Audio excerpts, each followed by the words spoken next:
नमस्कार दोस्तों, आईएएस के इस नीतिशास्त्र से संबंधित क्लास में आप सभी का स्वागत है।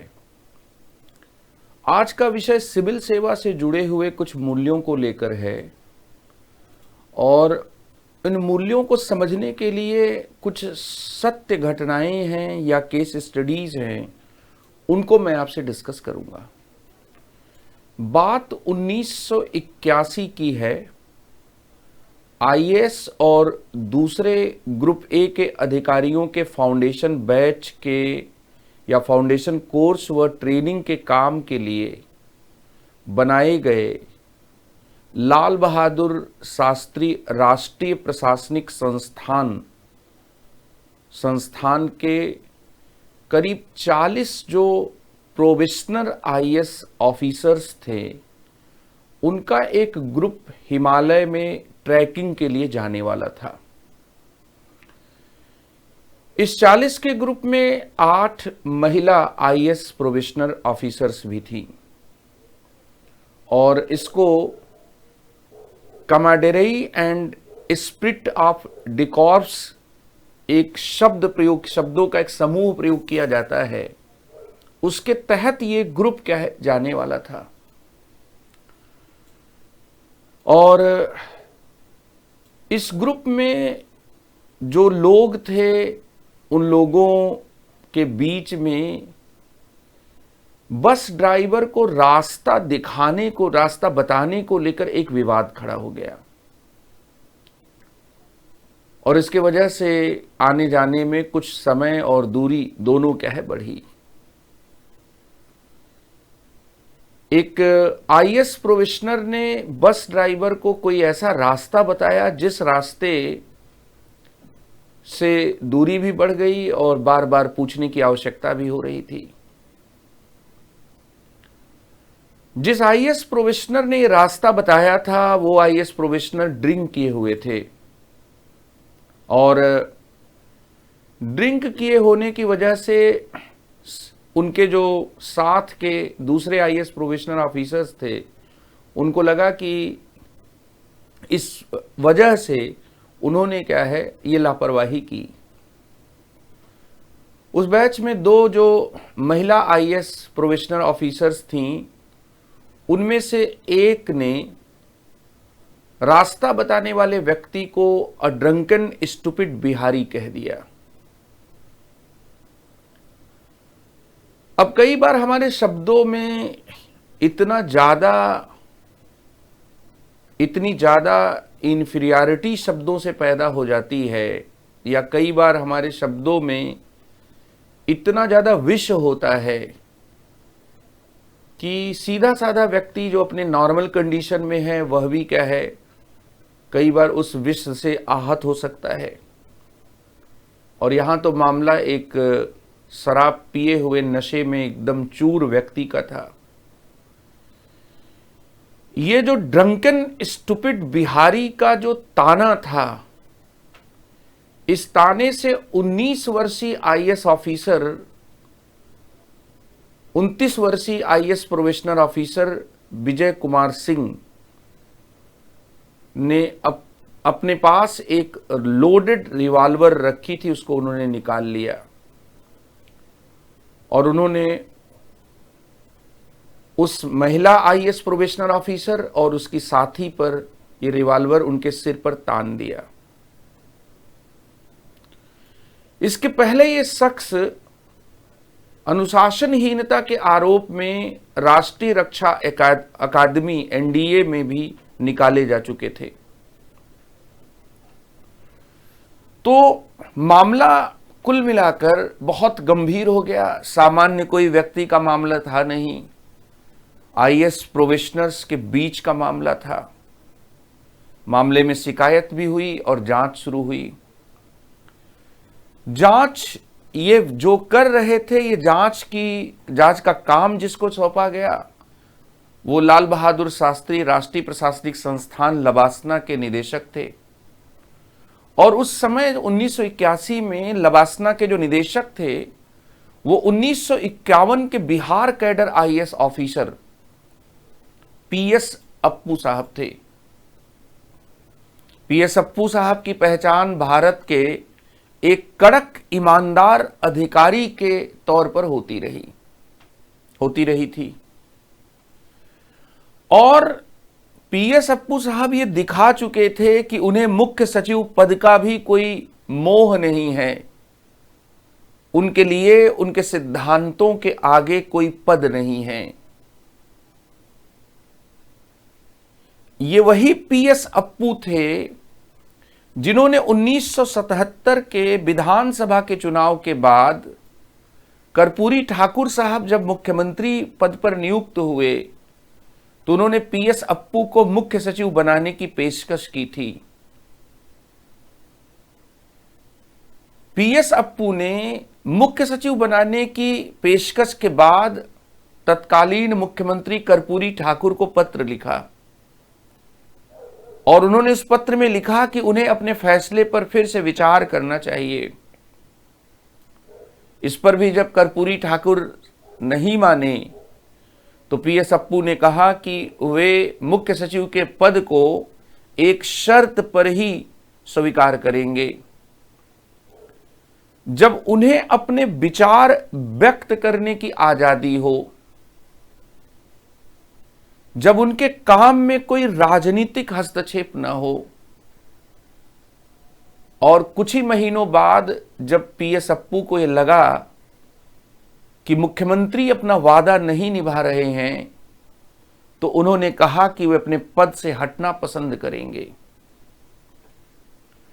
तो आप समझ सकते हैं कि एक IAS officer, probationer IAS officer, उसने एक लोडेड रिवॉल्वर अपने ही बैच के दूसरे साथी महिला आईएएस प्रोबेशनर्स पर तान दी हो और यह मामला उस व्यक्ति के सामने जांच के लिए गया हो जिसको मुख्य सचिव पद तक का मोह नहीं है, जो हिंदुस्तान के कड़क ईमानदार अधिकारियों में से माना जाता रहा है, जो अपने सिद्धांतों के लिए पदों को छोड़ देने का भी जोखिम लेता रहा है। मुख्य सचिव पद को छोड़ देना, आज के संदर्भ में आप देखें तो लोग मुख्य सचिव पद पर पहुंचने के लिए कितना जोड़ तोड़ करते हैं। और ये मुख्य सचिव पद कर्पूरी ठाकुर साहब ने उन्हें 5 सीनियर ऑफिसर्स के सीनियरिटी को दरकिनार करके दिया था और उन्होंने कहा था कि पूरा मंत्रिपरिषद ये चाहता है कि आप चीफ सेक्रेटरी का पद क्या है, चीफ सेक्रेटरी का पद क्या है, आप क्या है ग्रहण करें। अब आप यहां पर समझ सकते हैं कि महिला आईएएस प्रोबेशनर के ऊपर गन तानने वाले आईएएस प्रोबेशनर अधिकारी की पूरी जो कारस्तानी थी वो एक ऐसे आईएएस ऑफिसर के सामने थी जो अपने सिद्धांतों में, जो अपनी दृढ़ता में, जो अपनी ईमानदारी के लिए बहुत ही विख्यात थे। पीएस अप्पू ने इस मामले में जांच की और जांच में वे इस नतीजे पर पहुंचे कि ऐसे व्यक्ति का अकादमी में रहना ठीक नहीं है और इसलिए उन्होंने अपनी जांच में सिफारिश की कि इस व्यक्ति को अकादमी से बाहर निकाल दिया जाए। इस तरह से पीएस अप्पू साहब ने एक आईएएस प्रोबेशनर ऑफिसर के अनुशासनहीनता को बहुत गंभीरता से लिया और यह उस व्यक्ति के करियर के लिए, जीवन के लिए बहुत ही नकारात्मक चीज होने वाली थी। लेकिन कहा जाता है कि जो आईएएस प्रोबेशनर जिसने गन तानी थी, उनका तत्कालीन गृह मंत्री श्री ज्ञानी जैल सिंह के साथ नजदीकी संबंध था और इस नजदीकी संबंध के कारण उस आईएएस प्रोबेशनर ऑफिसर को चेतावनी देकर छोड़ दिया गया। यह भी कहा जाता है कि गन तानने वाले प्रोबेशनर का एक उस समय के कैबिनेट मिनिस्टर विश्वनाथ प्रताप सिंह के परिवार में रिश्तेदारी होने की वजह से भी उनको कुछ पक्षपात मिल रहा था और एक और मंत्री थे भीष्म नारायण सिंह उस जमाने के, जिनके बारे में भी आप इंटरनेट मीडिया पर सर्च करेंगे तो इस मामले में वे भी अनुचित दिलचस्पी कह ले रहे थे। पीएस अप्पू इस पूरे मामले में सरकार के रुख से पूरी तरह से असहमत थे और बहुत भीतर से तिलमिलाए हुए थे। पीएस अप्पू के बारे में कहा जाता है कि उन्हें बेईमानी से एक प्रकार की चिढ़ थी, गलत चीजों से चिढ़ थी। और पीएस अप्पू ने अपने साथ के महिला प्रोबेशनर ऑफिसर्स पर गन तानने वाले आईएएस प्रोबेशनर ऑफिसर पर अनुशासनात्मक कार्रवाई को लेकर तत्कालीन प्रधानमंत्री इंदिरा गांधी को चिट्ठी लिखी। अब देखिए मामला कितना बढ़ता जा रहा है कि एक हिमालय ट्रैकिंग के दौरान बद्रीनाथ और फूलों की घाटी में 40 आईएएस प्रोबेशनर्स का एक फाउंडेशन ट्रेनिंग के जो आईएएस प्रोबेशनर्स हैं उनका एक कैंप जाता है और उस कैंप में रास्ता बताने को लेकर एक विवाद शुरू होता है और वो विवाद जो है एक आईएएस प्रोबेशनर के द्वारा लोडेड रिवॉल्वर अपने दूसरे साथ के आईएएस प्रोबेशनर्स पर तानने के बाद बहुत बढ़ जाता है। मामले में जांच होती है और उस जांच में सिफारिश जो लवासना के उस समय के डायरेक्टर पीएस अप्पू साहब 1951 बैच के बिहार कैडर आईएएस ऑफिसर, उन्होंने ये सिफारिश भी कर दी। जब उन्होंने ये सिफारिश कर दी और इसके बाद इस पर केवल उन्हें चेतावनी देकर उस आईएएस प्रोबेशनर ऑफिसर को जिसने लोडेड रिवॉल्वर तानी थी, जब उसे चेतावनी देकर छोड़ा गया तो इस अनुशासनात्मक कार्रवाई पर उन्होंने प्रधानमंत्री को चिट्ठी लिखी और पीएस अप्पू साहब ने प्रधानमंत्री को इस चिट्ठी में लिखा कि सरकार के इस फैसले से यह प्रोबेशनर सिर्फ ये निष्कर्ष निकालेगा कि सही जगह पर अपने प्रभाव का इस्तेमाल कर बिना रोक टोक के बड़े से बड़े अपराध को अंजाम दिया जा सकता है। आप सोचिए कि एक आईएएस ऑफिसर वह प्रधानमंत्री को चिट्ठी लिख रहा है और वह सीधे सीधे क्या है, इसमें प्रधानमंत्री से एक तरह से प्रधानमंत्री से अपनी शिकायत को व्यक्त कर रहा है। और जैसे ही उन्होंने ये पत्र प्रधानमंत्री को लिखा, ये मामला और क्या है, ये मामला एक और कारण से और गंभीर हो गया। पीएस अप्पू ने विरोध में अपने पद से इस्तीफा दे दिया और उनके इस्तीफा देते ही संसद में बवाल शुरू हो गया। जब संसद में बवाल शुरू हो गया तो पीएस अप्पू की सिफारिश को अंततः सरकार ने मान लिया और उस प्रोबेशनर को सरकार ने अकादमी से निष्कासित कर दिया। लेकिन अब यहां पर पीएस अप्पू साहब ने इस्तीफा दे दिया और इस्तीफा ले के बाद वे वापस उस पद पर आ नहीं सकते थे और उनकी बात माने जाने के बावजूद पीएस अप्पू साहब ने अपना इस्तीफा वापस नहीं लिया। इस पूरी घटना को UP cadre IAS officer Durga शक्ति नागपाल को जब पूर्व मुख्यमंत्री अखिलेश सिंह यादव के द्वारा निलंबित किया गया था तो बीबीसी ने इंटरमीडिया पर भारतीय अफसरशाही नाम की एक ई बुलेटिन प्रकाशित की थी।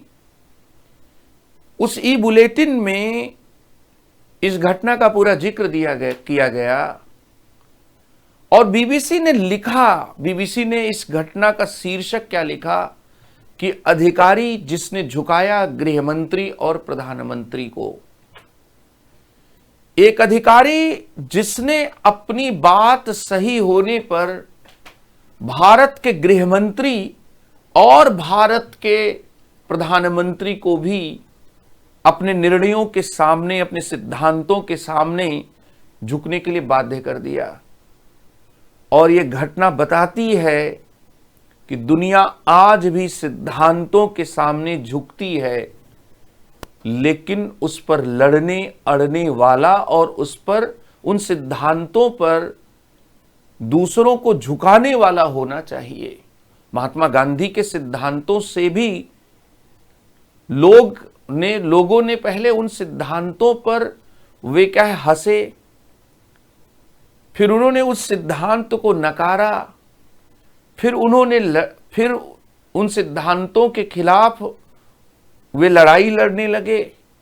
और महात्मा गांधी के शब्दों में खुद वे कहते थे कि इसके बाद आप जीत जाएंगे। पहले वे हंसेंगे, पहले वे नकारेंगे, फिर वे हंसेंगे, फिर वे आपसे लड़ेंगे, और जैसे ही वे आपसे लड़ेंगे आप जीत जाएंगे, क्योंकि पहले वो आप पर हंस रहे थे। अक्सर हम कहते हैं कि कंप्रोमाइज कर लो, अक्सर हम ये बात कहते हैं कि आप जो है कंप्रोमाइज क्यों नहीं कर लेते हो, समझौता करना बहुत जरूरी होता है जिंदगी में। ये घटना ये बताती है कि सिद्धांतों पर अड़ा रहना भी कई बार बहुत जरूरी होता है। वसूलों पर भी अड़ना बहुत जरूरी होता है। आपने सुना होगा वो लाइनें कि उसूलों पर अगर आंच आए तो लड़ना जरूरी है, जो जिंदा है तो जिंदा दिखना भी जरूरी है। तो नॉर्मली हम ये कहते हैं, हमें एक्सेप्ट करते हैं कि व्यक्ति को कंप्रोमाइज कर लेना चाहिए, कंप्रो कर लो आजकल लोग कहते हैं। लेकिन जब आपके उसूल की बात आ जाए, जब आपके सिद्धांत की बात आ जाए, तो आपको कंप्रोमाइज नहीं करना चाहिए। और हिंदुस्तान में बहुत से ऐसे उदाहरण रहे हैं जो इस बात को कहीं ना कहीं आपको क्या है बताते हैं। जैसे आप जेसिका लाल हत्याकांड में देख लें, वहां पर भी पहले लगा कि बहुत पहुंच वाले लोगों के खिलाफ एक कॉमन मैन लड़ाई नहीं लड़ पाएंगे। एक विधायक जिनकी बहुत दूर तक पहुंच है, पैरवी है, उनके खिलाफ एक कॉमन मैन क्या लड़ाई लड़ पाएंगे। लेकिन उसमें भी ये बात क्या है गलत साबित हुई। प्रियदर्शनी मट्टू हत्याकांड में भी ये बात क्या है गलत साबित हुई। दरअसल ये कहानी इस बात को भी बताती है कि अंतरात्मा की आवाज पर अपने सच्चाई के लिए, न्याय के लिए, ईमानदारी के लिए व्यक्ति को कई बार क्या है अड़ना पड़ता है, लड़ना पड़ता है। और एक और बात है, प्रशासनिक महकमों में आजकल ये बात कही भी जाती है। वो बात ये कही जाती है कि लोग आजकल सीधे सीधे कहते हैं कि अगर आप पैसे पर बिकने के लिए तैयार हैं तो लोग आपको कितनी भी बोली लगाकर खरीद सकते हैं। इसलिए लोग पैसे पर बिकने या करप्शन करने वालों से नहीं डरते हैं। आजकल लोग ऐसे ईमानदार और सिद्धांतवादी लोगों से डरते हैं जो ये कहते हैं कि गलत नहीं करूंगा मैं किसी भी हालत में और न होने दूंगा।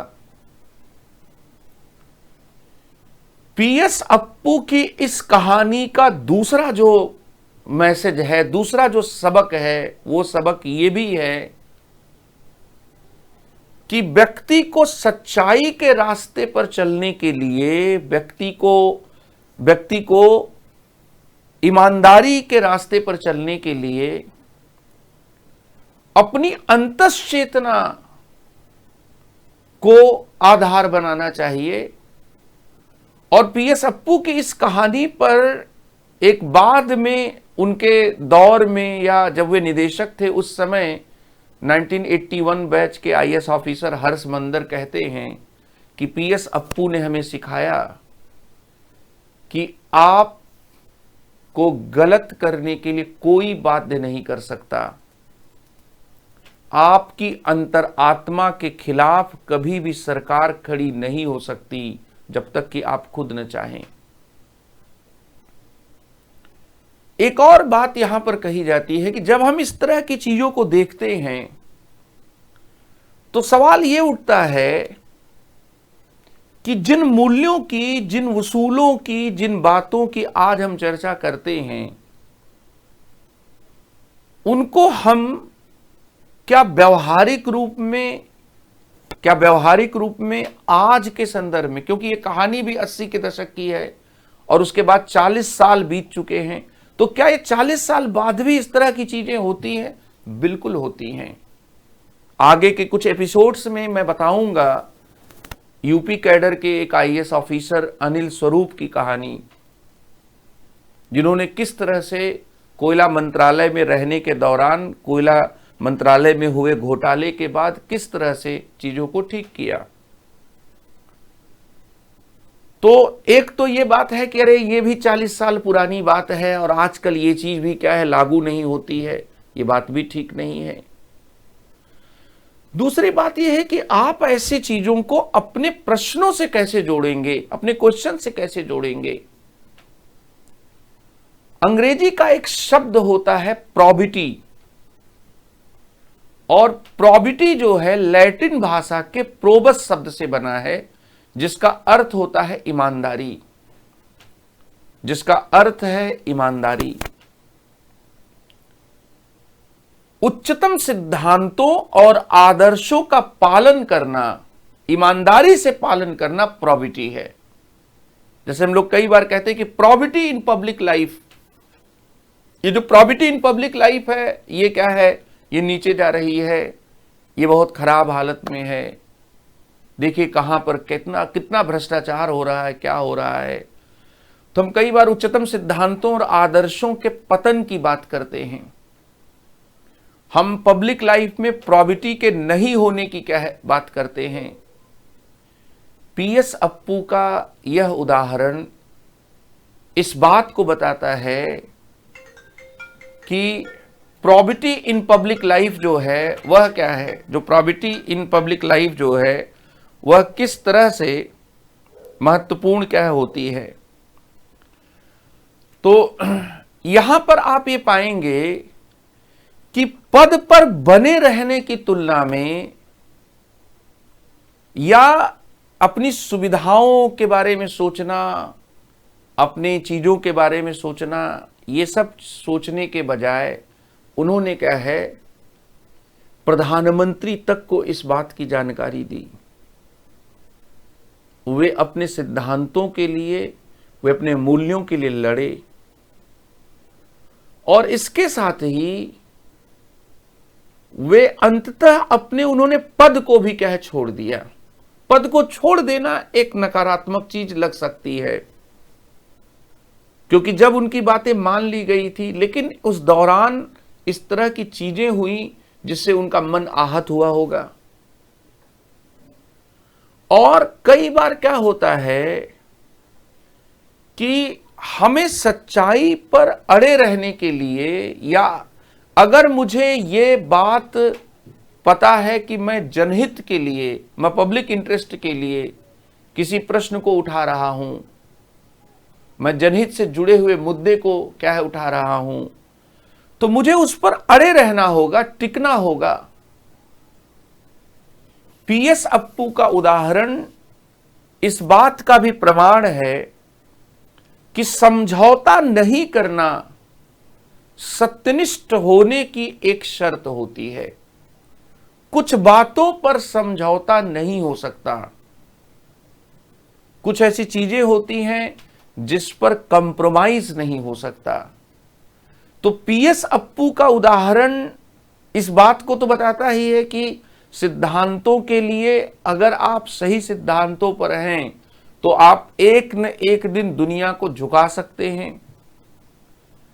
इसके साथ ही आपको कोई सरकार आपको अपनी अंतरात्मा के विरुद्ध काम करने के लिए बाध्य नहीं कर सकती, भले ही इसकी कीमत आपको चुकानी पड़े। इसके साथ ही जब आप सार्वजनिक जीवन में उच्चतम मूल्यों के अनुसार क्या चलते हैं तो आपको इसमें कठिनाइयां उठानी पड़ती हैं और आपको कुछ बातों पर समझौता नहीं करना भी होता है। इसके साथ ही अपनी व्यक्तिगत सुरक्षा को, अपनी व्यक्तिगत सुविधाओं को, अपनी व्यक्तिगत सुरक्षा को खतरे में डाल दिया जाए, अपनी व्यक्तिगत सुविधाओं को जोखिम में रखा जाए और केवल इसलिए कि हम अपने सिद्धांतों पर क्या अड़े रहेंगे, हम अपने उसूलों पर क्या अड़े रहेंगे। यह अपने सिद्धांतों पर अड़े रहना, यही क्या है, करेज ऑफ कन्विक्शन है। एक होता है कि जब हम कई बार ये कहते हैं, एक बात यहां पर ये होती है कि कई बार हम ये कहते हैं कि हमारे भीतर करेज तो है, लेकिन करेज किस बात का। शक्तिमान सीरियल देखने के बाद कोई बच्चा अगर 4 फ्लोर की बिल्डिंग से कूद जाए तो वो भी अपने आप को कह सकता है कि उसके अंदर बहुत करेजियस है, वो बड़ा साहसी है। करेज ऑफ इंपल्स का जीवन में बहुत महत्व नहीं होता। सामने कोई AK-47 लेकर धड़ धड़ गोली चला रहा है और आप उसके सामने खड़े होकर कह रहे कि देखो मेरे अंदर करेज है, इसको करेज नहीं कहते हैं। ये तो इंपल्सिव होकर दरअसल क्या है, कोई भी खतरा उठाते हुए अपने आप को साहसी प्रदर्शित करने की प्रवृत्ति है। करेज ऑफ इंपल्स भी हमारे भीतर होता है। एक होता है करेज ऑफ कन्विक्शन, एक होता है कि हम अपने सिद्धांत के लिए, एक होता है कि हम अपने समझौते एक सिद्धांत के लिए, वसूल के लिए, मूल्य के लिए हम किसी भी बात पर समझौता नहीं करेंगे। यह कहा जाता है दृढ़ विश्वास का साहस। इस कहानी से आप ये सीखेंगे, ये जो मैंने आपको PS अप्पू की कहानी बताई, इस कहानी या इस केस स्टडी से आप इस बात को सीखेंगे कि PS अप्पू जो है एक तरफ इस बात का उदाहरण बने कि आपको कोई सरकार आपकी अंतरात्मा के विरुद्ध कार्य करने के लिए बाध्य नहीं कर सकती। अंतरात्मा के विरुद्ध कार्य करने के लिए कोई जो सरकार है वह सरकार आपको बाध्य नहीं कर सकती। नंबर 1 बात।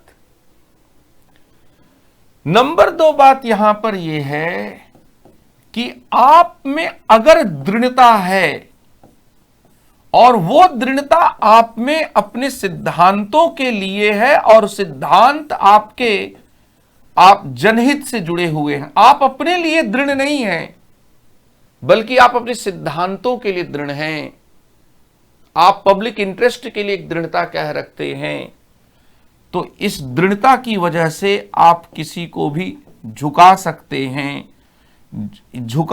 हैं। आप इस दृढ़ता की वजह से आप ये सिद्ध कर सकते हैं कि दुनिया झुकती है, झुकाने वाला होना चाहिए। इसके साथ ही आपको यह भी बताया गया कि हमारे भीतर एक दृढ़ विश्वास का साहस भी होना चाहिए। दृढ़ विश्वास का साहस।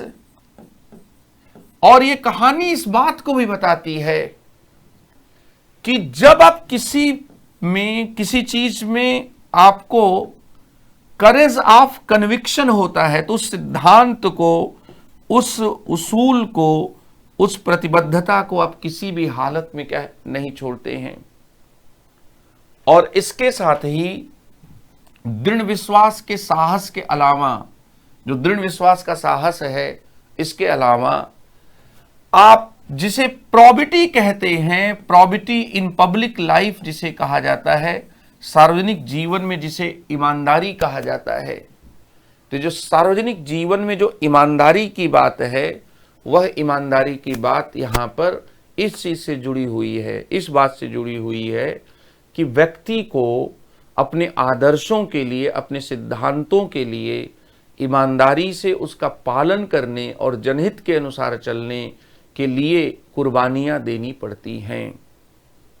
इस तरह से कुछ ऐसी चीजें यहां पर आपको बताई गई जो अमूर्त होती हैं। जैसे अगर हम लोग ये बात करें कि दृढ़ता क्या होती है, तो दृढ़ता की एक परिभाषा है, वो परिभाषा से बात उतनी स्पष्ट नहीं होती।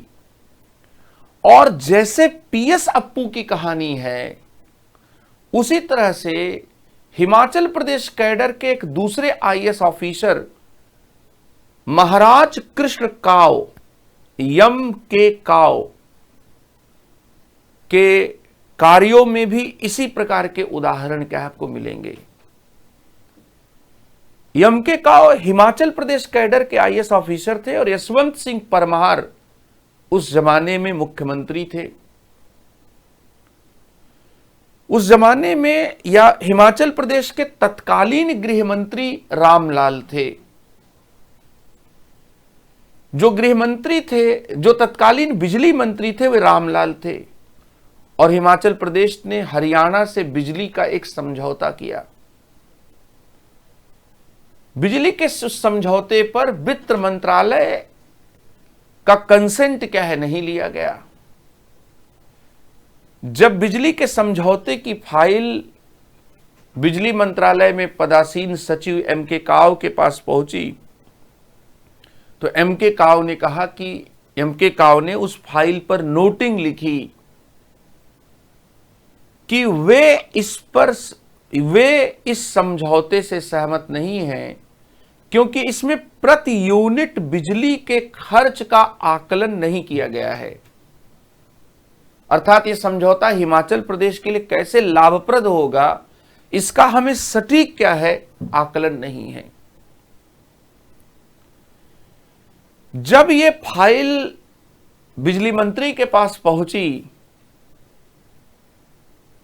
तो उस समय तो उन्होंने कुछ नहीं कहा, लेकिन कुछ ऐसी राजनीतिक परिस्थितियां हुई कि जो बिजली मंत्री रामलाल जी थे, वही हिमाचल प्रदेश के मुख्यमंत्री हो गए। और मुख्यमंत्री बनने के बाद वे एम के काव साहब को उन्होंने अपनी ऑफिस में बुलाया। उन्होंने उस पे कहा कि अपनी फाइल में जो नोटिंग दी है उसको बदल दो। एम के काव ने कहा कि मिस्टर चीफ मिनिस्टर, मैंने अपनी फाइल पर नोटिंग आज तक नहीं बदली है और मैं उसकी शुरुआत नहीं करने जा रहा हूं। नो मिनिस्टर कहने का साहस कितने लोगों में होता है। हम कई बार ये मान लेते हैं कि जो लोग हां में हां मिलाते हैं, जो यस मैन होते हैं, उनकी ज्यादा तरक्की होती है। ऐसा हर समय हो ये जरूरी नहीं है। दरअसल नो मिनिस्टर कहने का जो साहस है, वो साहस एक सचिव दिखा रहा है मंत्री के सामने। क्यों?